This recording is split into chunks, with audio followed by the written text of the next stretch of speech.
Hi, everyone. Hello. My name is Deborah Horvath, and we are here at the Appleton Museum of Art in Ocala, Florida. And today we're going to be doing some bead making. This is something that is mostly with materials that are readily available, and you can dress this up or down, and really the possibilities are pretty endless of what you can do with this. What I'm going to do first is just very quickly go over some of the basic materials and some of the basic easy findings or jewelry findings, pieces that you don't have to invest a lot into this. So we'll just get started with the word finding, because that is just, it covers a whole array of different kinds of materials. You can readily get something like this at any of your craft stores.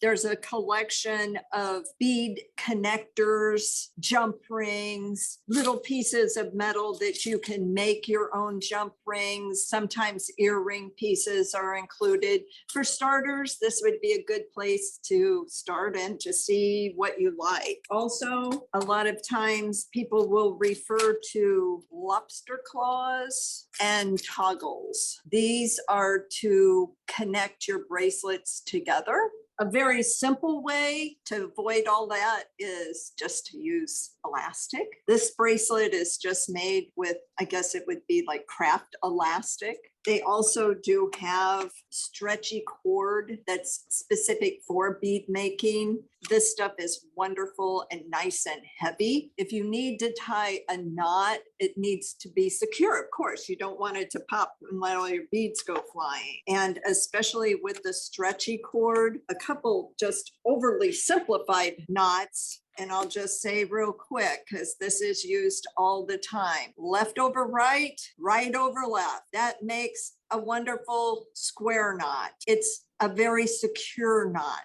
is the point.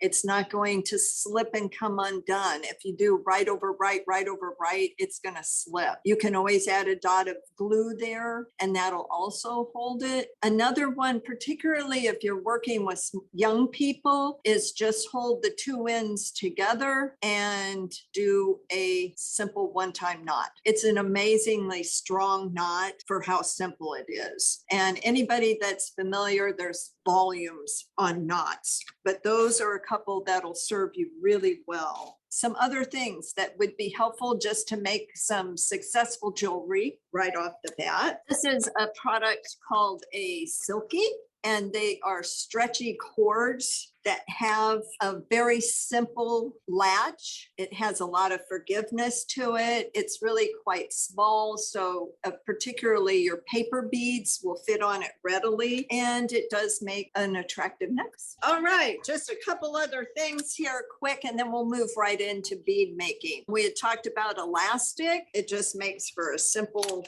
necklace. Again, you can dress this up. This is a combination of cylinder beads, and it has a medallion of barrel beads, goes this way actually, on it. And this is all just elastic. So very quick and easy, and can really dress up an outfit. These are another thing that are readily available. It has just some waxed thread and then a little ribbon. This, I didn't include any store-bought beads. They're just the paper beads that are strung on here.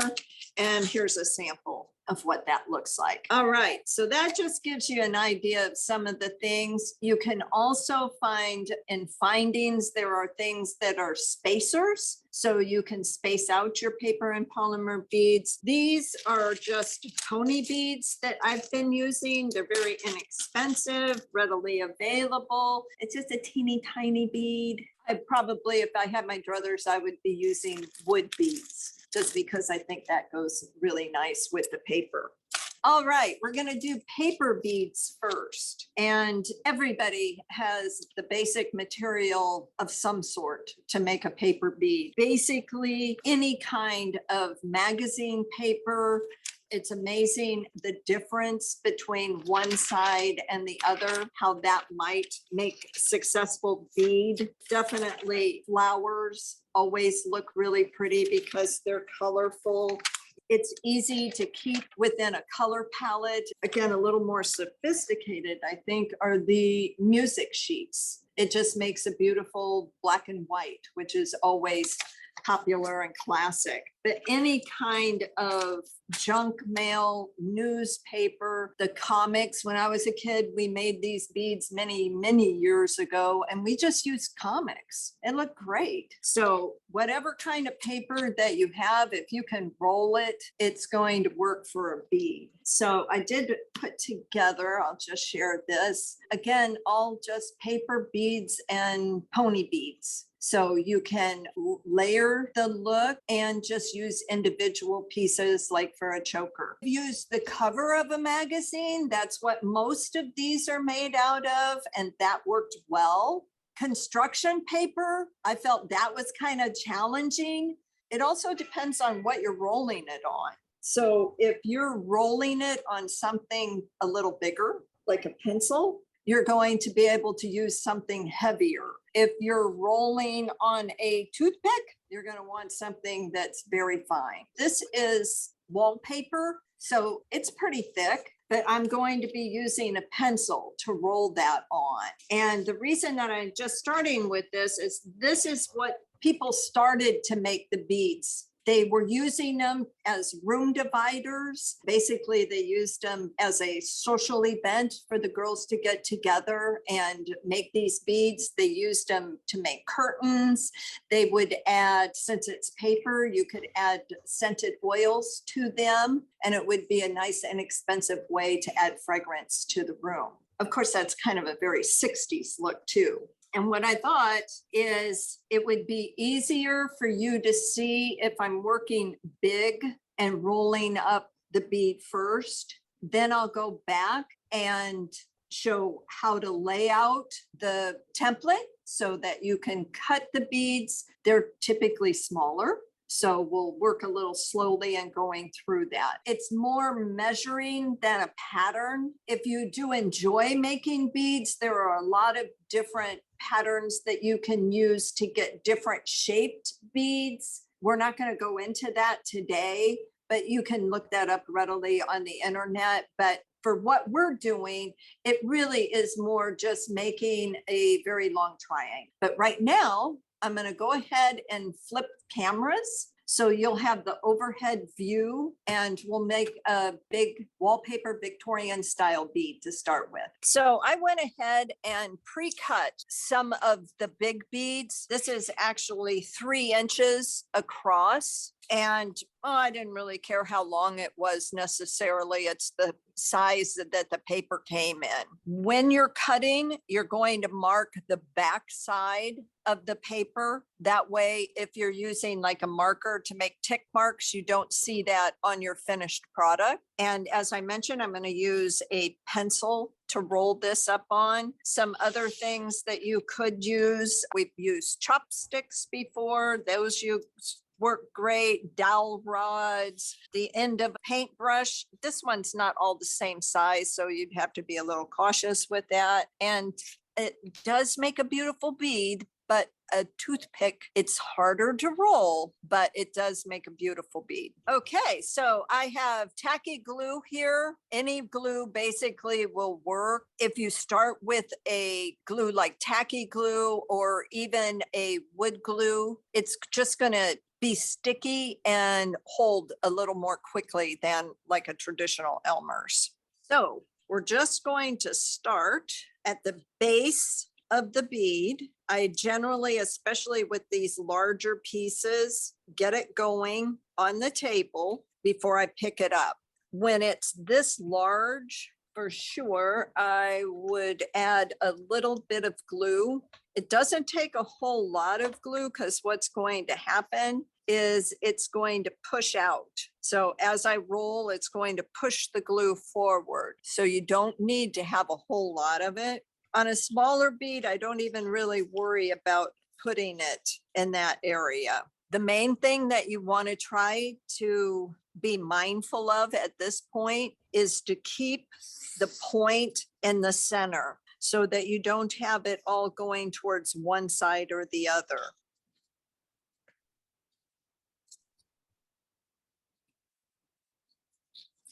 Now the wallpaper has a nice texture on the back side, so that makes it even more appropriate for this kind of bigger bead like this. So you can see I have the center, the point in the center. That's where you want to make sure that you get the glue all the way to the tip.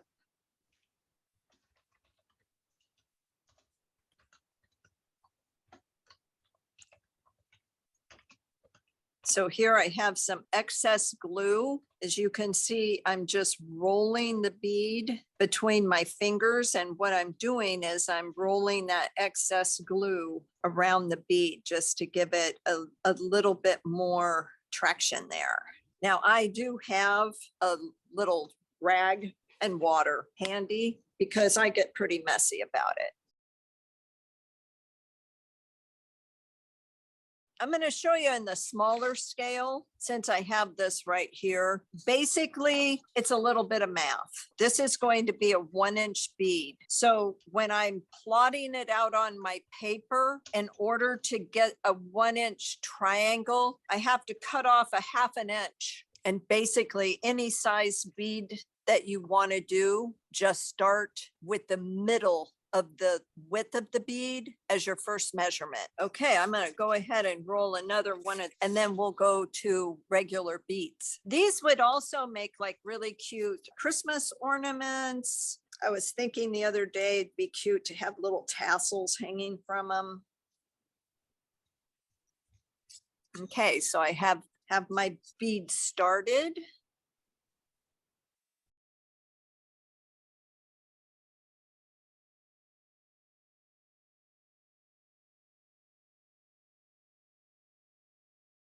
Okay, I've got that pretty well centered there. I'm gonna finish off the very end, right to the tip.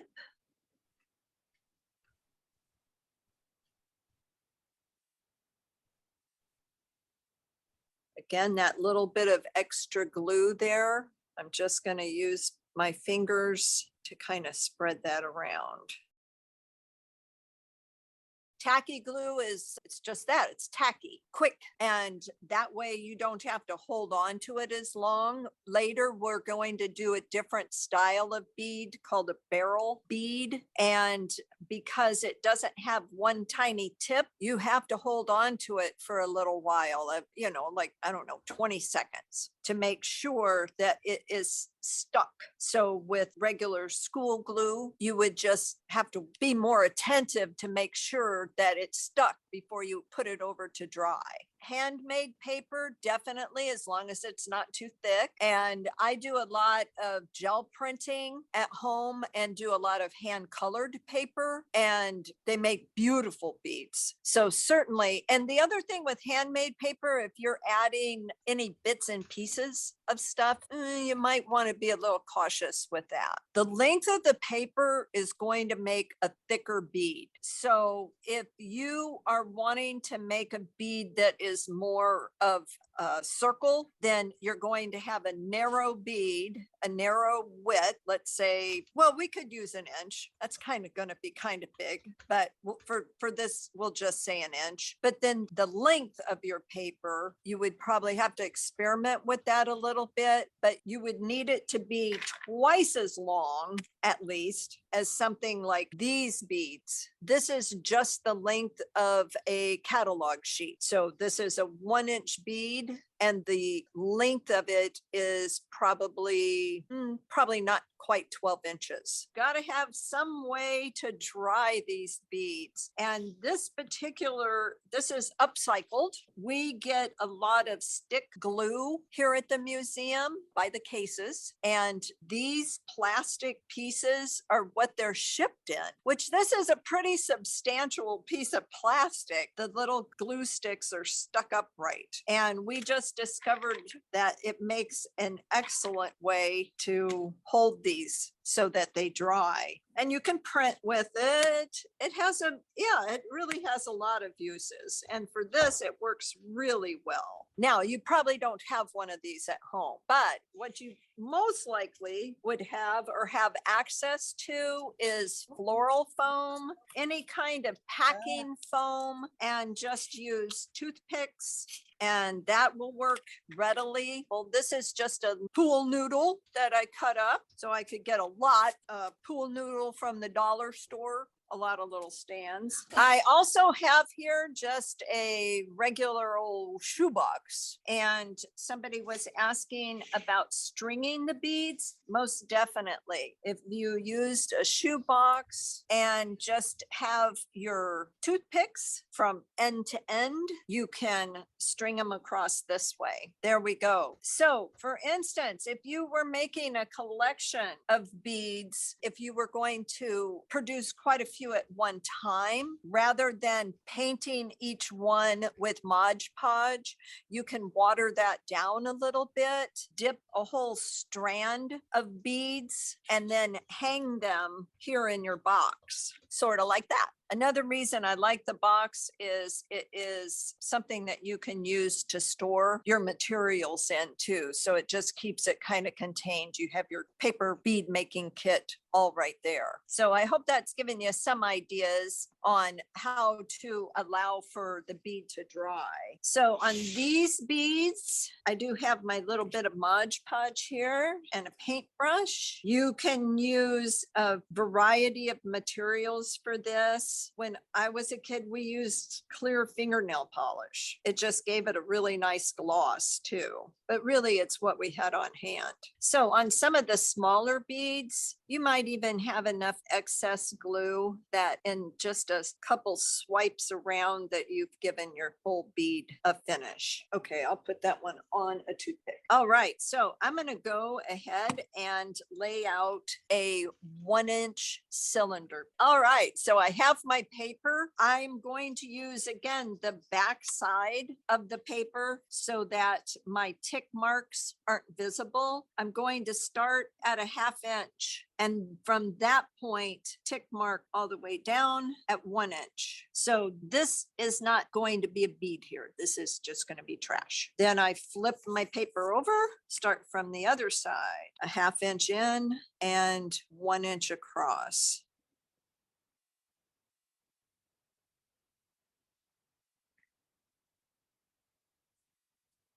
And that's not going to be anything. So for our purposes here,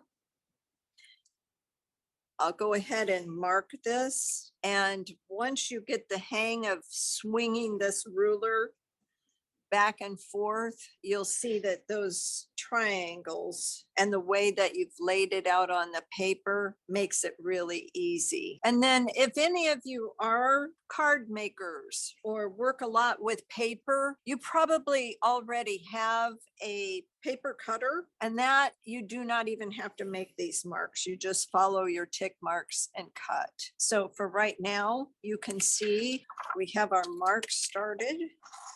So I'll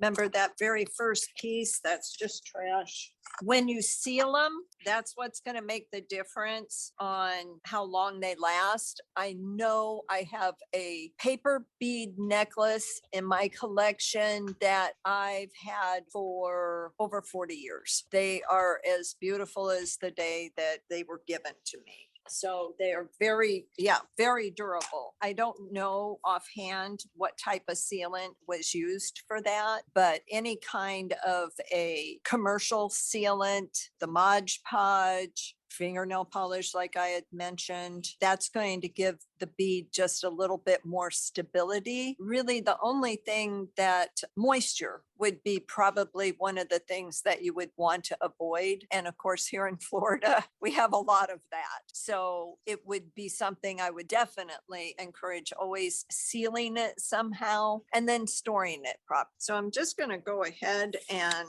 because we did make so many of these beads, we just used a paper cutter on them.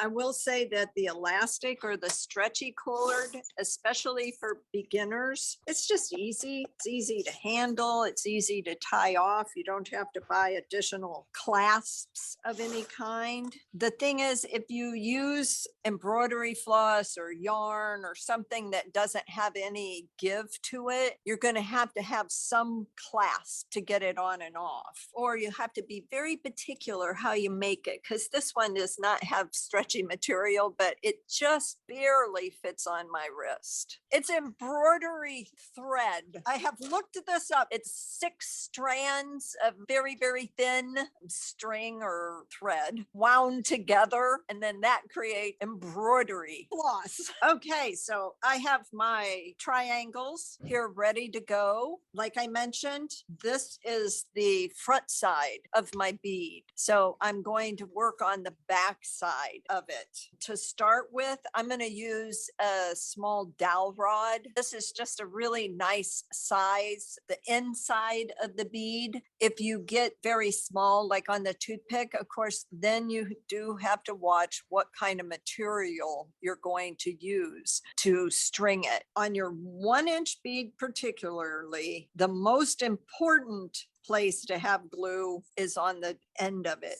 And in the middle, because once you have added the glue, so we'll put a little bit right there. When you twist this up, it's smushing that glue. You can see how it's balled up here. And if you use too much glue on the edges, it's just going to give you too much glue that is going to go out along the edge and then get on your dowel rod, and then you can't get your bead off like this one. Well, and I wouldn't normally work on the middle of the dowel rod like that. I just thought it would be easier to see, because the less room that you have to slide it off, the better. Okay, so there, I already have my glue all the way down to the center of the triangle. I have a little bit of excess glue on my fingers, and I'm going to just keep twirling that a couple times. Right here beside me, it's a clean cloth. It doesn't look like it, but it is, that I have there. And in my lap, I have a dry towel so that I can keep my fingertips clean and dry. And that was one of those things that after I gathered all my materials, it was, oh yeah, do not forget a damp towel. There's really no way that you cannot get glue on your fingers. Add a little bit here. That's just to give it a little extra to make sure that it's going to be stuck. In the Victorian era, that's what they used, old knitting needles. Of course, they had thicker knitting needles that they used with the wallpaper, but definitely they have the material that they're out of is so smooth, would slide right off, and it would clean better than the wood. So I wipe my fingertips off. Now, I thought what I would also show you here quick is I already have quite a collection of these beads that are made with this side, but this happens to have a very interesting and beautiful collection of colors on the reverse side. So just for comparison and something a little different, this also makes, okay, so I'm going to pull these aside now, those over there. These are still drying. They're mostly dry, but not quite. So that is a cylinder bead, and you're going to use a long triangle with that. I'm going to do one other style of bead that's easy with the paper, and then we'll do polymer clay. This is actually from the same magazine that this bead came from. So this was just something that we kept thinking, oh my gosh, it's so pretty. And it does make a beautiful bead. So these are barrel beads. They're basically the same length, 1 inch top to bottom. So I was thrilled to be able to do something with this beautiful image. The first time that I worked with it, I cut the beads the length of the paper and ended up with a bead that looks like this. Now this is also just on stretchy cord. It was the first time that I did it. And although this probably wouldn't last forever, it worked out out okay. But to show you the contrast in making a bead, this one is vertical on the paper. So it has really just more blue shades to it. So on this one, basically you're just cutting 1-inch sections across. Because it's a barrel bead and the width is the same, the entire distance, it doesn't really have to be very long. It's still going to be sturdy. So I have my pages already pre-cut here, and I'm going to use my nifty little machine so you can see. And I don't know if you can read that there, but it says, please clean glue residue from plate and metal stem. You want to keep it free of glue. Otherwise, it'll happen just like. So the beauty of using this little machine is it has a groove cut in the metal right here. Okay, so I caught the end of the paper in that little groove. This time I did add a little bit of glue just to make sure, because this is all the same width. I'm not going to be able to run glue across the edge and catch all those ends. I need to make sure that it's glued all the way.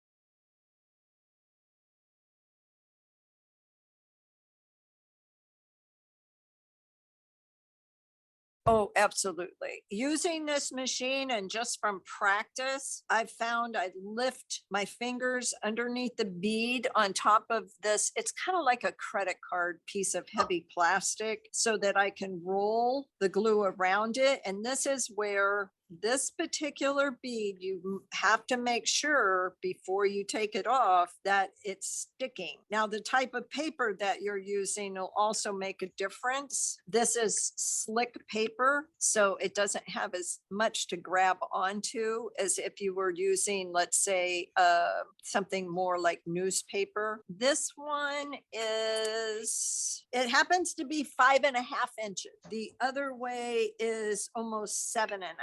So you can see the thickness on that.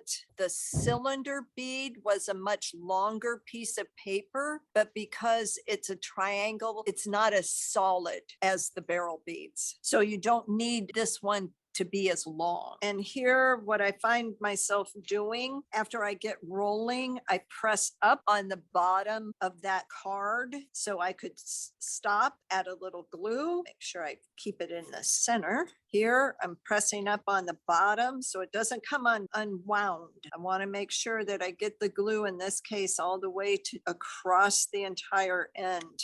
Make sure that's stuck and just pull it off.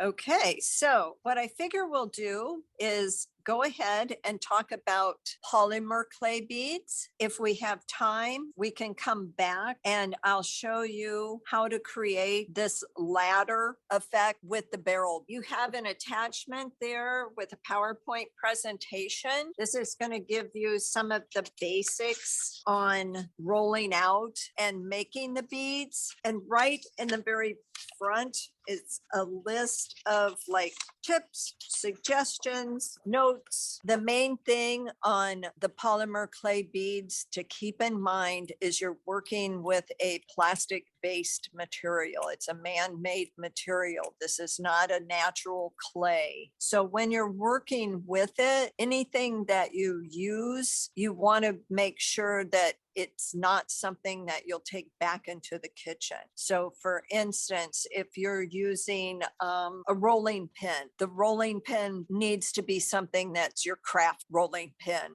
This happens to be a acrylic rod, which works really, really well to roll the clay out with, but a PVC pipe little section also works well to roll it out. Anything that you would use in the way of cutting packing materials. Again, now this is just a packing knife, so I wouldn't be using that in the kitchen, but you do need to have some kind of a knife to cut with, not something going back to the kitchen. The clay is baked, so once you have made up a sufficient amount of beads, you're going to need to bake them in the oven. I use an aluminum tray, and I actually covered it in my oven. If you enjoy making these, it would be something, invest in a toaster oven, and then you have a specific device that is going to be used for that. So in the polymer clay, one of the best things about it is it comes in an array of colors. This rainbow of color here is just a tiny portion of the colors that are available. I'm going to show you some of the beads that we've started, and then we'll make some. So, of course, these have already been baked, and of course, a little round bead, it lends itself just easily and readily to that. I just am going to show you that this little fan fold piece of paper, not only does it come in super duper handy to hold on to the beads, but also when you're baking the beads, that's the main thing, is you can put that right into your aluminum tray and it's going to hold them in place. So we'll come back to that there. Hopefully that'll be better. So I did make up, just for starters, a few beads. Let's keep these separate. So not only a round bead, but it's also very easy to take your round bead and square it up so that you have a small cube. Another very simple shape that you can add right off the bat to round and square beads is to make a pendant with the coil. And of course, this is just added on to one of the craft store pre-made necklaces. This one's been baked, so it's, I think, very permanent. There are, first off, a lot of different brands of polymer clay. It doesn't really matter what brand you're using. I'm sure people that do it a lot have a brand that they enjoy and find it works best for them. We have Sculpey Clay, which their website's very friendly. They have a lot of tips on there. They have a ton of different colors. They do have two very different kinds of clay there. The one that I would recommend if you haven't used it before is called Sculpey 3. And the reason for that, as opposed to the Primo clay, is it's much softer. It's just much easier to work with. So we'll just start with that today. Salt dough clay, the materials are very readily available at your home. Once you have baked it, they can last a very long time. The only thing you'd have to really be cautious of is to keep it away from moisture. It's so easy to work with because you can paint them. You can add dye to them, like food coloring. These already come colored. So many beautiful colors. It's one of the best things to me about the material is how beautiful the colors are. So the first thing that you'll do with your clay is you need to condition it. And basically that's just a fancy way of saying knead it. You need to warm it up and get it pliable so that you can work with it. One of the ways that I found, especially with the Primo clay, because it's harder, okay, this is really high tech, is I take the clay and I tuck it under my leg on the seat. So it can warm up there as I'm working with the other clay. Yeah, this one is just so much easier to work with. So the first thing that you're going to do once you get the clay conditioned, get it warmed up a little bit, it's very much like Play-Doh. So we're going to start with a basic coil. One of the reasons that starting with a coil when you're making your round beads is so that you have a consistent size. So when I'm rolling this, you can notice that my hand is moving from the right to the left. So not only is it lengthening it, it helps to ensure that it's the same size, the same width. So if I were to be making another medallion, this is something, of course, that I could just coil up and smooth these ends together. But right now, I'm just going to cut a few of these. You want to try to keep them about the same size. Now they are handcrafted beads, so it's not anything that's going to have a manufactured look of all exactly the same size. As a matter of fact, you wouldn't want it to have that look. But this gives you a nice size bead. We are controlling the size there. Now I have a clean sheet of paper here, but I did notice the other day working with it that I had been working on the surface for a while, and suddenly I could see I started picking up little pieces of stuff. Now I do see that people that work with this a lot, they keep every little tiny piece, like no waste, because they will come back and use even these little pieces together with other little pieces, and we'll come back to that. Okay, so I'm going to have 2 sections. So we'll make a little different kind of bead here. With this is to illustrate and just to get you thinking of different ways that you can combine these beautiful colors together to create beads. Now, people that are masters at this, they have perfected actually putting these together and creating images such as flowers or trees or any number of. Okay, so another way that we can add a little bit of visual interest to these beads, once we have it, this time I'm rolling it out a little thinner because I'm going to combine these 2 sections. So what we'll do is we'll twist them together.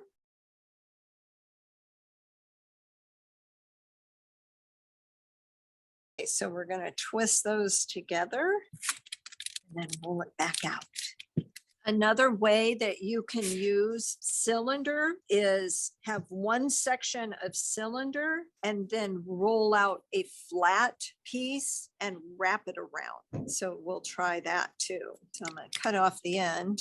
So you can see now we have some variation of color. So here you can see now you've got a 2-tone bead that has kind of a marbled effect to it. And then another method that we can add to that, just to get you thinking about some different ways to combine colors. So it can be rolled out very thin. Now I'm just using paper to roll out on. So one thing for sure that you're going to want to do if you're using paper is flip it really frequently. Otherwise it's going to stick. A small piece of tile works really well to roll on.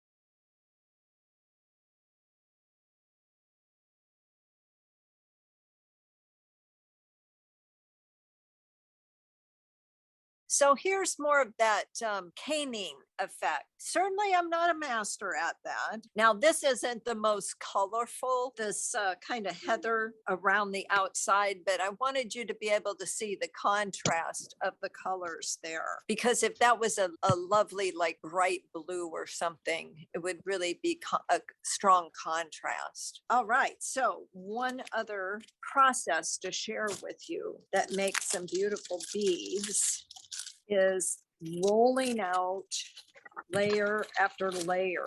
So let's see if I can, maybe that one you can see it a little better. So this was rolling out 3 different colors and then rolling layer after layer and building it back up and rolling it back out. Unfortunately, you don't see that as well on the camera because it is just tiniest details there. But when you make it up into a bead, see if it can focus on that. It almost has a wooden look to it. Here's the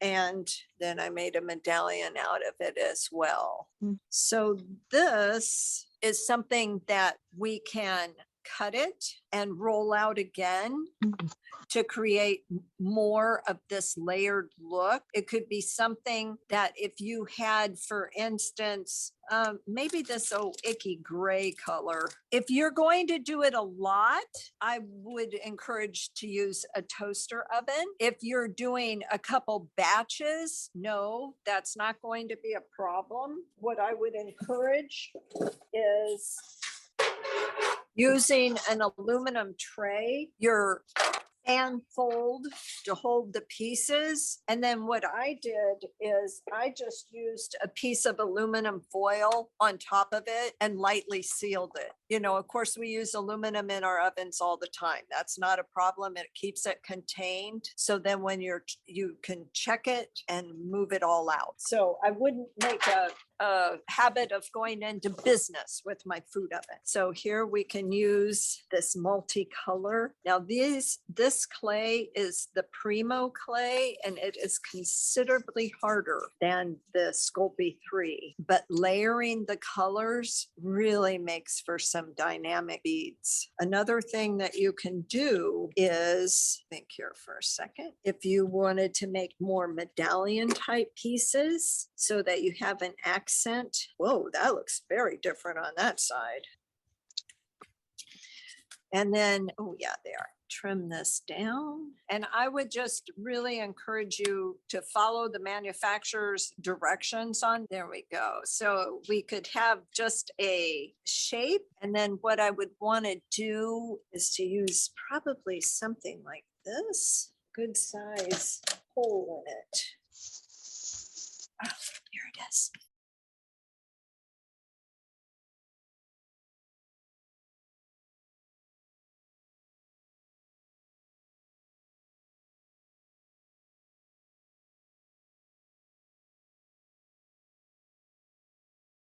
So there you go. And now one final tip that I don't want to forget on these beads, and it seems like a simple thing, but it makes a big difference. When you're putting a hole through your bead, this is just a very small skewer. What you want to do is twist going into the bead, and when you feel the tip coming through, you want to back it out and go in through the other side. And what that will do is to keep it from mushrooming up on one side. Otherwise, you'll be pushing clay out of the other side. And although it's not like a terrible thing or anything, but it will definitely give you a nicer finish so that you don't have that extra clay pushing out there. So what I'm doing here is I'm rolling it just a little bit to make sure that I've got a sufficient sized hole in the bead.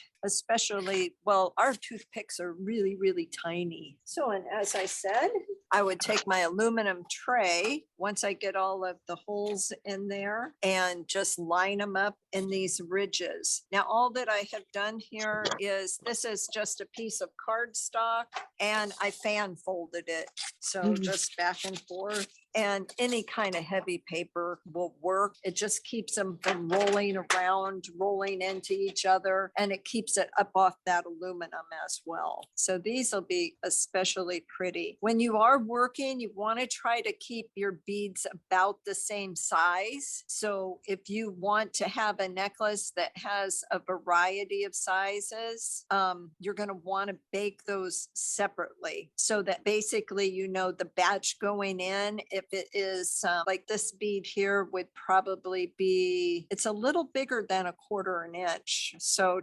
20-25 minutes maybe. This one, of course, is a little bit bigger. I wouldn't put those together necessarily. Otherwise, you're going to have to be taking them out, putting them back in, handling them while they're really hot. And when they come out of the oven, it's hot plastic, very hot from experience. This little medallion here with these beads would make a beautiful necklace. necklace. Yeah, that one will work out too. Yeah, these colors, again, the colors really make a huge difference. And once you have an eye for pulling those colors together, makes all the difference. One of the things that as you are working with the clay and you have all these little pieces, as I mentioned, save those little pieces.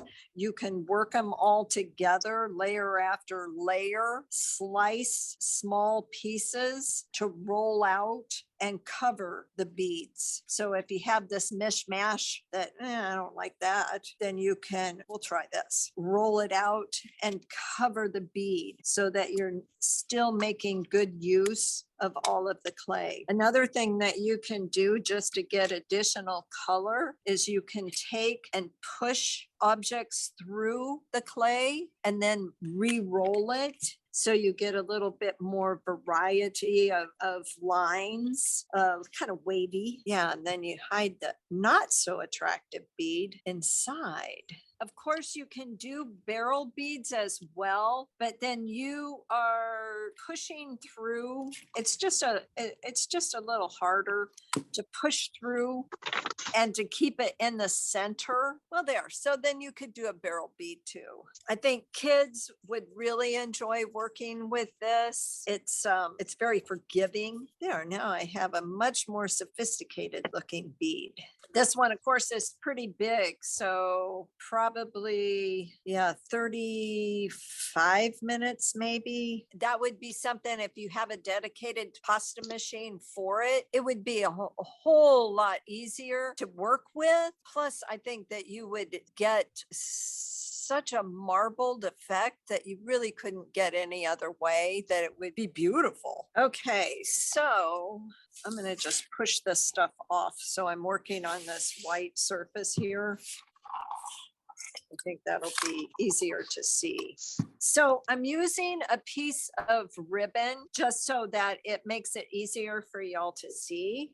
The first thing, and what I'm going to do is to make a medallion with it. I'm not going to make the bracelet, and the difference here is on the bracelet, you have to have some way to attach it. So you would loop and knot. That's the only difference other than adding more beads. And then this is just a button. It's just a regular button metal back that you can thread. When you choose a button, just make sure that you can get the material you're threading with both directions. It has to go through both directions. And this makes a lovely clasp. Yeah. This one is just square knotted, and I added glue just to ensure that it stays.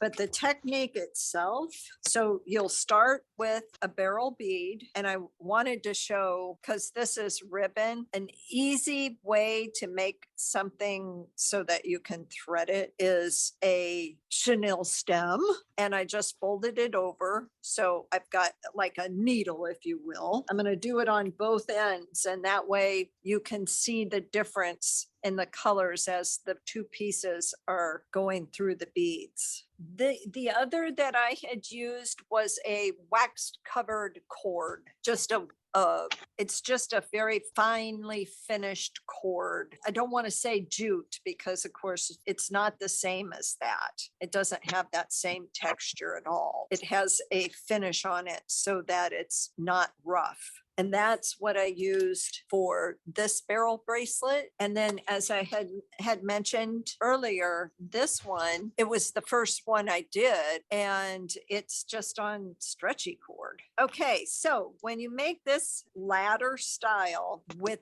just a pendant is what I'm going to work with here. You thread one barrel bead at the bottom. Okay, so I have one barrel bead at the bottom.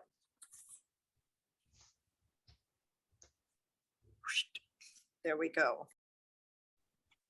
The next bead, I'm going to go from right to left, and then I'm going to take my left or green and go to the right. Then I'm going to snuggle those up nice and close to the first bead.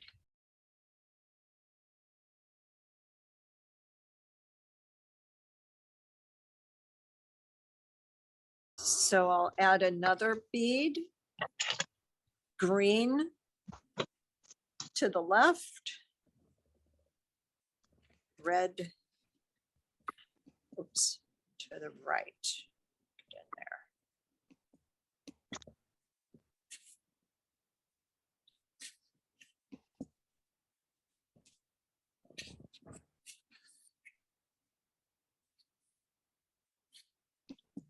And as you can see, I'm trying to be careful to keep the tension the same. That way it just snuggles right up to the one in front of it.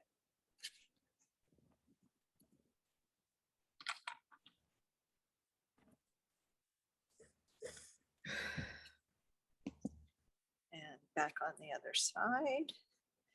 And really the beauty about this, the first time that I made a necklace with this was just out of stretchy cord and elastic stretchy cord. And there we go. I think it needs at least one more.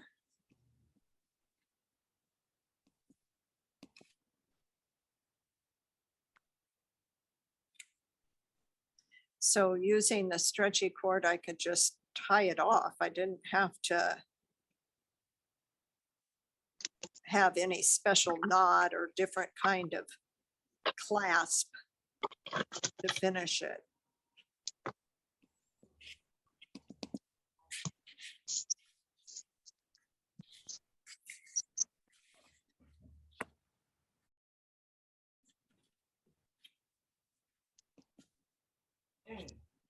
So if you had your medallion, that looks about like the right length. I might come back with pony bead on either side.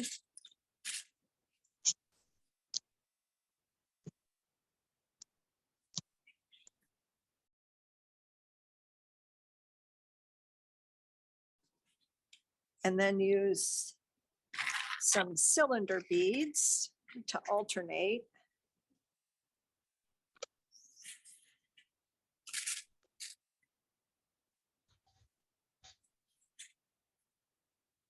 And of course, you could make small polymer clay beads, any color. Because it's ribbon, you could just simply tie it and have an attractive necklace to go or to gift. And then one more bead and we'll call it done. All right. Thank you so much, everybody, for joining us. Stay creative.